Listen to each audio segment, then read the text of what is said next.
Avant de commencer mon discours, je vais juste vous donner deux noms propres qui vont revenir dans ce discours, Gérard Chétry et Christiane Melgrani. Donc mon discours va parler de la taxe carbone. Je commence. Bonjour à tous. Ce soir, je vais vous parler de l'arnaque du siècle et de la taxe carbone. Vous allez comprendre pourquoi. Je ne sais pas si vous vous souvenez, mais le sujet avait déjà fait les gros titres l'année dernière, lorsque avait commencé un procès de ce qui est considéré comme l'escroquerie du siècle. Il s'agit d'une énorme fraude à la taxe carbone. Alors d'abord, il faut savoir ce que sont les quotas carbone. Pour faire simple, il s'agit de quotas mis en place pour limiter les émissions de gaz à effet de serre en Europe. Chaque entreprise a un quota d'émissions de CO2 à respecter.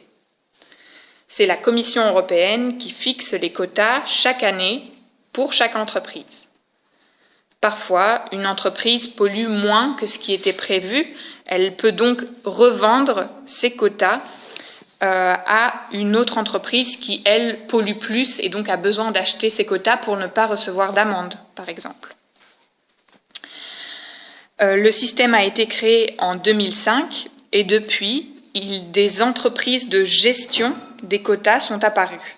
Donc elles servent d'intermédiaires entre les entreprises qui veulent vendre leurs quotas et les entreprises qui veulent les acheter. Jusque-là, tout va bien. Le problème, c'est que des individus ne se sont pas contentés de créer une entreprise de gestion, ils ont aussi acheté des quotas eux-mêmes, hors taxe, à l'étranger, et puis ensuite ils ont revendu ces quotas hors taxe en France, mais en y ajoutant la TVA à 19,6%. Et puis, au lieu de reverser l'argent de la TVA à l'État, comme on devrait le faire normalement, ils l'ont gardé pour eux et ont blanchi cet argent par diverses opérations. Alors, l'escroquerie était simple comme bonjour, c'était même d'une facilité presque déconcertante, et cela s'explique par deux facteurs. Premier facteur, il faut remplir peu de formalités pour créer une entreprise de gestion des quotas, donc il n'y a pas beaucoup de paperasse et ça facilite les choses. Et puis, deuxième facteur qui a facilité l'escroquerie, c'est que les quotas carbone sont immatériels et donc ne laissent pas beaucoup de traces par définition. C'est difficile de savoir ce qui se passe.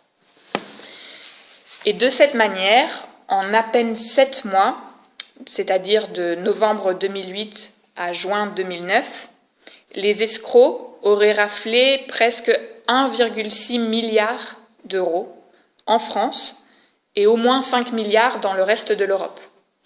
Donc c'est vraiment des sommes considérables. Finalement, c'est l'organisme en France chargé de ces quotas qui a détecté la fraude.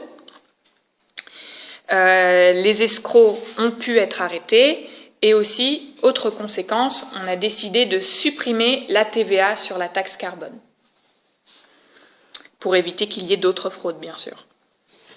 Alors les faits datent déjà d'il y a 10 ans presque, mais on en parle beaucoup actuellement parce qu'il y a eu des procès l'année dernière, en juin 2017. Plusieurs des auteurs ont été condamnés en appel, mais de nouveaux procès viennent de s'ouvrir. Là, je pense que c'était hier, le 29 janvier 2018. Il y a en tout 36 prévenus, mais la plupart venaient de la région de Marseille. Mais il y a surtout 2 personnes qui sortent du lot. Il s'agit du financier Gérard Chétry, qui a reconnu avoir joué le rôle du trader. Et là, le mot de trader est important parce qu'en effet, cette escroquerie, c'est un nouveau type de délinquance financière. Et puis, vous avez autre personne importante dans l'affaire, Christiane Melgrani, qui est considérée comme l'une des actrices principales à l'origine de cette vaste escroquerie à la taxe carbone. Donc voilà, pour l'instant, on va attendre le résultat et on verra s'il y aura d'autres escroqueries du genre. Mais pour l'instant, cela ne semble pas être le cas. Merci beaucoup.